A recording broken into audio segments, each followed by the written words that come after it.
दोस्तों, आज हमारे पास एक नई खबर है और नई खबर है जो धमाकेदार है वो है एमकेएम के मुतालिक कि एमकेएम के ग्रुपों में झगड़ा जो है वो शिद्दत अख्तियार कर गया है। और बादराबाद जो भी उसका नाम है उसमें, और ये अपना मुस्तफा कमाल में, जिसको पंजाबी में कहते हैं कि ठन गई है या उर्दू में गालिबन, तो वो ठन गई है। अब कोशिशें की जा रही कि किसी तरह मुस्तफा कमाल को पार्टी से निकाल दिया जाए। अगर मुस्तफा कमाल खुद चले जाते हैं तो ठीक है, अदरवाइज ये इम्कान मौजूद है कि उसकी मेंबरशिप वगैरह कुछ दिनों के लिए सस्पेंड की जाए, मुअत्तल की जाए। ये इम्कान मौजूद है। इसकी वजह यह है कि अभी क्योंकि एमकेएम का एक पुराना मुतालबा था कि उनके नुमाइंदगान को कुछ पैसे मिलने चाहिए। तो हुकूमत ने और वजीर आजम ने कुछ पैसों की इनको उम्मीद दिलाई है कि अभी आपके लोगों को हम पैसे देंगे। अब पैसों की जब ये मिलने की बात हुई है तो इनको डर ये है कि ये अब पैसे हम पीएसबी वालों को नहीं देंगे, क्योंकि वो अभी तक वहां पे एक्सेप्टेड नहीं है, उनको लोग एक्सेप्ट नहीं करते। उनके खिलाफ हैं लोग, जो जबरदस्ती ये जो मर्जर हुआ है। लेकिन इसमें जो दिलचस्प बात ये है, देखें, दो चीजें हैं जो मुस्तफा कमाल जो बड़े अपना लाउडली कहता था अपने खताबात में। एक वो जो हमारे खालिद मकबूल सिद्दीकी साहब है, उनके बारे में वो क्या कहते थे सबको पता है, रिपीट करने की जरूरत नहीं है कि वो राह के एजेंट थे और इनके बहुत खिलाफ भी था कि इनको बिल्कुल ये जो है एमकेएमपी है ये अल्ताफ ग्रुप है। तो वो उसका एक बड़ा नकाद था, बड़ी तनकीद करता था जब वो बीएसपी के चेयरमैन थे।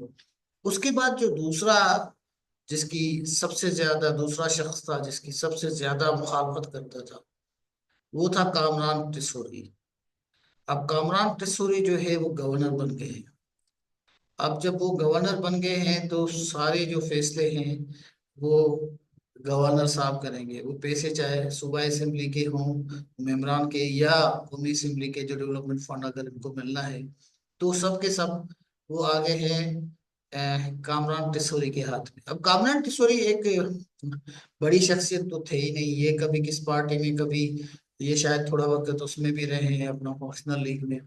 कोई इतनी पॉलिटिकल फिगर ना, इतनी पॉलिटिकली रिच ना, उनको चीजों का पता। उसको बस वो बता दिया गया है कि आपको ये टास्क करना है, वो गवर्नर पे, और उसको बताया जाता है कि आप जो हैं वो तो स्पीकिंग या एमकेएम की जो है वो रिप्रेजेंटेटिव हो। जैसे सरफराज भुट्टी आजकल बलूचिस्तान के एक बलोच वजीर आला है और बलूचिस्तान के रिप्रेजेंटेटिव है।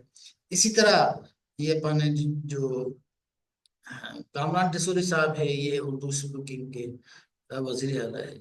वजीर आला तो नहीं है, सॉरी, गवर्नर है। तो बस इसी तरह की कहानी चलती है। काम किसी और के लिए करने होते हैं और ओहदे इनको मिल जाते हैं। तो अब ये जो है इम्कान मौजूद है कि किसी न किसी तरह मुस्तफा कमाल को हट किया जाए। और मुस्तफा कमाल या तो खुद छोड़ जाएंगे, अगर नहीं छोड़ के रहेंगे तो फिर उसको सस्पेंड किया जाएगा। और बहरहाल उसको किसी न किसी तरह कोई ऐसी कॉल दी जाए कि वो अपनी पार्टी से, स्पेशली एमकेएमपी से, या कोई ऐसा बयान दे दे।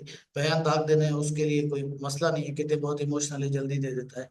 तो ऐसी ऐसी कोई बात कर देगा कि एमक्यूएम जो है उस पी स्पेशली, उसमें बहुत ज्यादा जो है वो एक परेशानी हो जाएगी। और ये परेशानी हो या नहीं हो, या ये इंटेंशनली एक उससे बयान दिलवाया जाएगा, और उनको एक अपॉर्चुनिटी तो कम से कम मिल जाएगी कि अब इसको एक तरफ किया जाए। तो ये खबर थी, मैंने कहा अपने दोस्तों को बता दूं कि एमकेएम में क्या चल रहा है। क्योंकि ये जब तक ये जब सारे इकट्ठे थे तो उस वक्त कोई कुवत थी, कोई एक एक एक ऐसी एक कोहेसिव फोर्स थी जो इनको कहती थी कि इधर नहीं जाना, इधर करना है, ये करना है, वो करना है। तो वही होते थे, सुबह शाम वहां से आगे पीछे नहीं होते थे। उनको कहा जाता था कि सुबह से लेकर शाम तक खड़े रहना है, तो खड़े ही रहते थे। लेकिन अब वो फोर्स तो नहीं है। अब इनकी ये डिस्पर्स हो गए। अब इनकी कोई इतनी हैसियत नहीं रही। अब कराची कंटेन हो चुका है। अब कराची में दूसरे स्टेक होल्डर्स आ गए हैं। तो अब ये बेचारे परेशान हैं। अब परेशानी के आलम में ये आपस में लड़ रहे हैं। तो मेरी दुआ है कि अल्लाह ताला इनमें कुछ मोहब्बत और प्यार डाले और आपस में मिलकर कोई सियासी पार्टी बनाए जिसमें सिंध के लोगों का, कराची के लोगों का फायदा हो। लेकिन अभी तक मुझे इम्कान नजर नहीं आ रहा। Thank you.